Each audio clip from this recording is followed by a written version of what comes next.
Well, Mayor Bob, welcome to Mayor's Monday here at WSAU, WSAU.com. Again, it's not ideal. We'd rather be in the same room with you and be able to chat like this. But hey, we've no secret. We've all been doing this a lot here lately. Yeah, it's very interesting because doing this with just you and I is kind of refreshing because it's just two people you can have a conversation. Now, these have been the way we've been doing our council meetings. Mm-hmm. And so, when you have 20 people or 25 people on a big screen, you're trying to keep tabs of what's going on in the meeting. That adds a new level of difficulty. But this city business had to go on. So, people across the country are, using Zoom and WebEx and different platforms like that because things need to keep going on. Just remember, and this is actually, I'm going to steal this line from Mayor Weezer. The first rule of Fight Club is whenever you join the room, right away you've got to mute, right? Right. And I being sometimes the lighthearted guy myself, I always like to and I still haven't gotten this down. I like to have the Zoom backgrounds. I don't like to have just the equipment. So of course I'm missing baseball. I've got to have the Minnesota Twins backdrop. Right. You've got the nice office backdrop there, but hey, it's a great sunny day out. For one of those days where you wish you could take everything outside, right? Oh, it is. That's one thing we're thankful about is that the weather has finally started to get nicer and whatnot. It's been cold. Oh yeah. I don't know what is the matter with the weatherman there, but they've got to start doing a little bit better on this weather. But it has been nice, and you see people out. People are just itching to get out. So Yeah. you do see more people walking up and down the street with their animals or taking the kids out on a bike ride or something like that. People are really itching to get out. And of course, we always have to give you California boys a little grief, saying, "Okay, of course you're complaining because 40 degrees is too cold for you." But on a serious note, though, obviously California's been one of the states that's really been hit hard by this. We got to ask, how is the family and everybody in California? How have they been dealing with the COVID-19? Yeah, well, it's interesting. I always I have a son and a daughter that live out there, and it's very interesting because in the winter it'll be 10 below here, and I call my daughter and she says it's 60 and she's freezing and they've got a fire on. So they've been on a pretty extensive lockdown, even going to the grocery store is regulated, and people have to have masks and whatnot. So they're really quite regulated, much more so than it is here. There was a lot more honor system here in Wisconsin. And the other parts of the country, it just wasn't. Surprisingly enough, in New York, what was the biggest hot spot, their parks and whatnot weren't even closed. So during COVID, during the shutdown, they're having pickup games down and playing basketball, and you're just wondering how you can do that and then be surprised that the numbers are rising. So it's been something. Now here in Marshfield, I will tell you, it's been difficult getting through. Most people have cooperated. Business models have changed for businesses and whatnot, and some of the fleets and the Menards and the Walmarts, they're packed with people. So there's, people are trying to do the social distancing as best they can, and it's interesting to see now that the state has opened up where this is going to lead. It's all just an unknown. It's almost like you just hurry up and wait. Mm-hmm.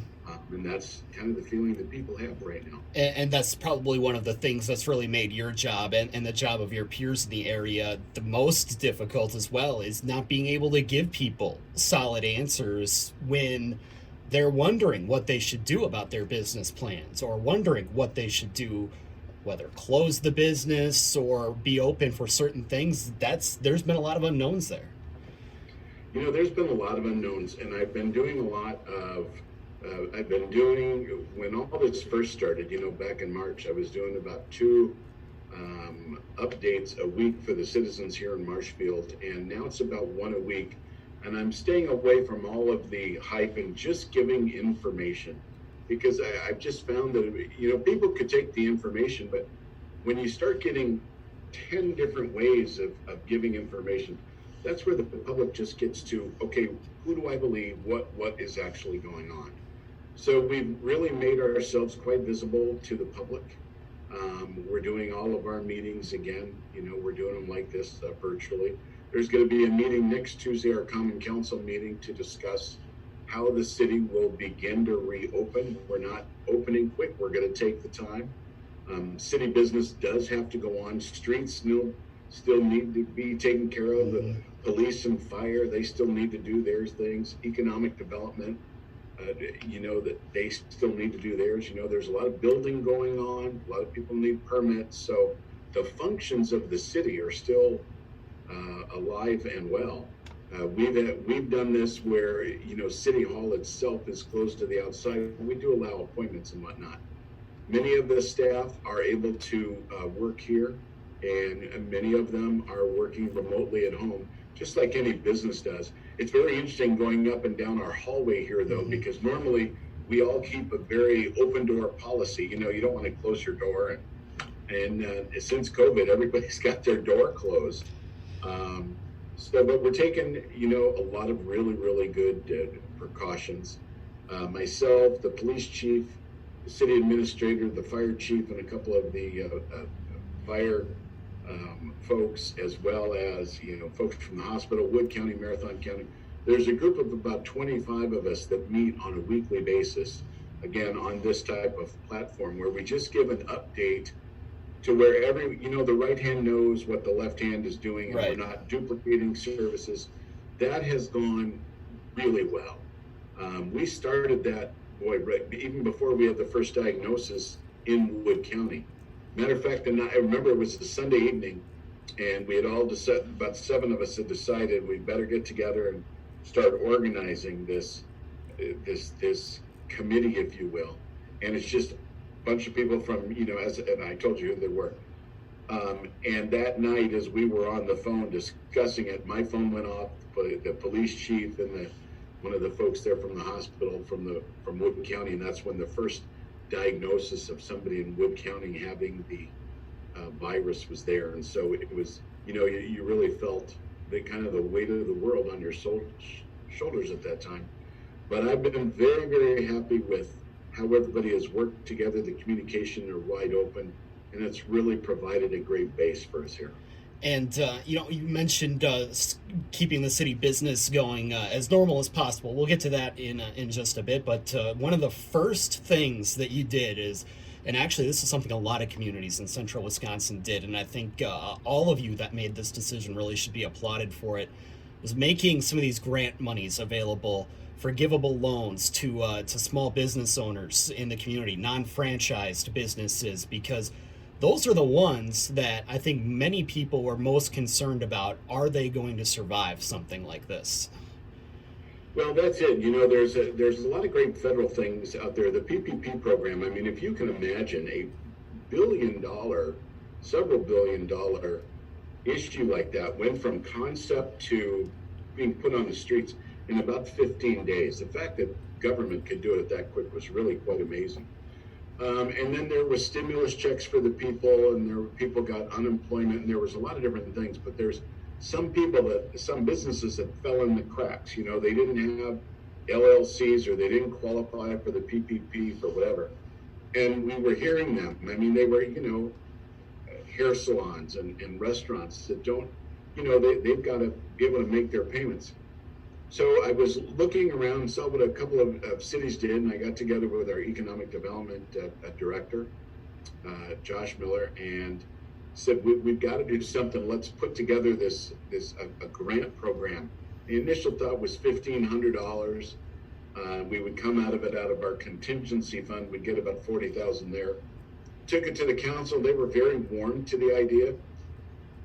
They said send it to the EDB that was meeting that Friday, and they stepped up to the plate and increased it from $1,500 to $2,000, and they came up with $100,000 out of the EDB 205 fund, which is great because that's not any money that's going to affect taxpayers at all. So we put it out there. From the time of the idea to the time of the first check was just under 2.5 weeks. It was very, very quick. It was a very simple process.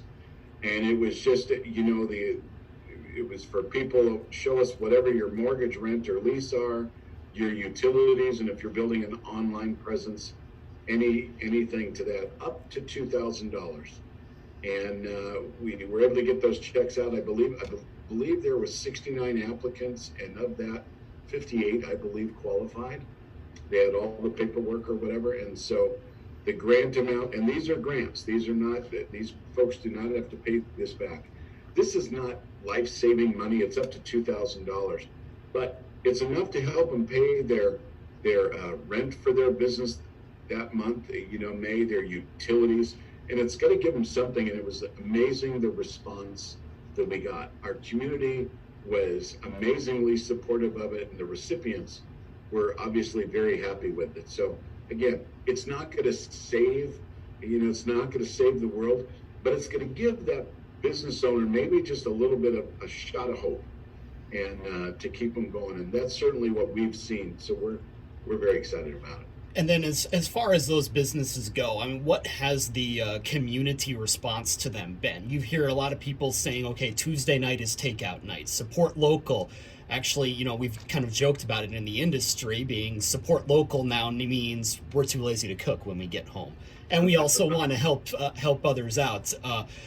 Has the community, do you feel the community's really stepped up and rallied around those businesses to try and do what they can? I got to tell you, it's really very fulfilling to belong to the community of Marshfield, because you just saw people step up. And of course, the big thing was, I mean, you can imagine, let's use the restaurant industry as an example. If you are a normal restaurant, you're doing some takeout, but very little. So the community stepped up, and they would call their favorite place and order food. Well, now, the restaurant, instead of having, 30 takeouts a night, has 150. So they've got to retool and everything. And so there was a little bit of patience that was needed there. And then they got up and running with it. So our community has been great, helping out our local businesses. And even the local businesses that we supported, they were giving money back too. For every 10 people that come in, we'll give a meal away to somebody else that can't afford a meal. So it's been a very interesting time, And since the stay has been released, businesses are gradually opening up. Many of them took their time. Very few opened up the next day. They're taking their time to train their staff, get their inventory in. And so far it's gone very well. Absolutely. And it's, again, it's one of those deals where we're just taking it, as the old cliche says, one day at a time, and trying to hope for the best for the future. And again, speaking of the future, you mentioned some of those projects that are going to be coming up this summer. Give us an idea of what's going to be happening, what folks can expect as, street construction and other construction seasons get underway. Well, street construction has already started. We have a very aggressive street repair plan. There's, mill in place, and some complete restructures that are being done. And so those have already started. As you've stated earlier, I'm from California, and, many times you're used to 4 seasons. It would appear in Wisconsin, we've got 2. We've got winter and we've got construction. And so we have a lot of those, orange things out along the street. And so, but we've got to get going with it. And at the same time, practicing good social distancing, so we staggered our staffs. So we did everything possible that we could, but those will continue to go on. This coming up Tuesday night at the council meeting, we'll be going over getting an update on the pool project. And so we're very interested to see what that update will be. So there's a lot, and we're going to be talking about how the city is going to be opening up, because we're, really trying to follow the guidelines of the Badger Bounce Back and the CDC. We have between the healthcare at Wood County Health Department and Marathon County Health Department. I mean, the people there are tremendous with just giving information and sources to go to. They've really been helpful, and that's really guiding our opening up. And you mentioned you're going to be discussing that. Any idea what direction you might go in that, or do you have 1 or 2 options that you're considering?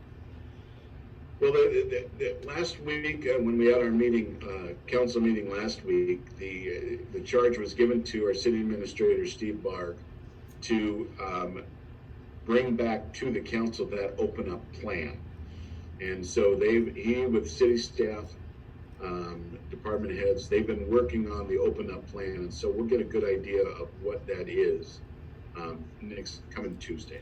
And then, as far as you mentioned the construction projects and things like that, trying to maintain good social distancing, how has that impacted those projects? And are some of those maybe going to take a week or two longer than expected? Well, so far, everything, of course, it's very beginning of the season, right? So it's easy to say we're still on time. So far, everything goes very well. And one of the things when I was elected a few years ago, one of the things that I wanted to do was get on the website a bit of an accountability thing where we show what projects we're doing, how much they cost, and when they're going to be done. It holds us accountable because what I was hearing prior to getting elected was, they've been saying that they were going to do my street for the last 7 years. So now if you go to our website, City of Marshfield website, you'll see a road repair, and you've got a 3-year history of everything that we're going to be doing road-wise. What road is going to be done, how it's contracted, the dates that it's going to be done.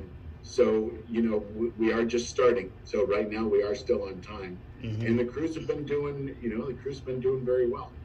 It is helpful. It is very helpful that they are outside. They're typically not close to each other. Right. It's hot. Mm-hmm. Absolutely. Well, we wish you all the best down there. We'll hope that in a couple of months we'll be able to sit down and chat in person again, Mayor McManus. But as always, we appreciate the time. And again, stay safe and all the best to you down there in Marshfield and your staff. All right. Thank you very much.